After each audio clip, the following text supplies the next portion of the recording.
Thank you. Breaking news tonight. 2 Wichitans in the hospital with injuries following an attack from a group of dogs in South Wichita.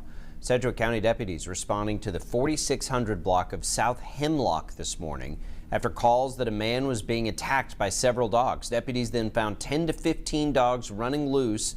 Officers tried to help that injured teenager. The pack turned on the deputy. 2 officers opened fire, attempting to stop the attack and protect their colleague. Nothing was hit by the gunfire. Owners were eventually able to contain the dogs.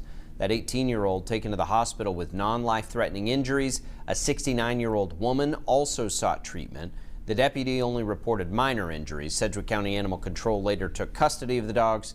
They are leading now an ongoing investigation.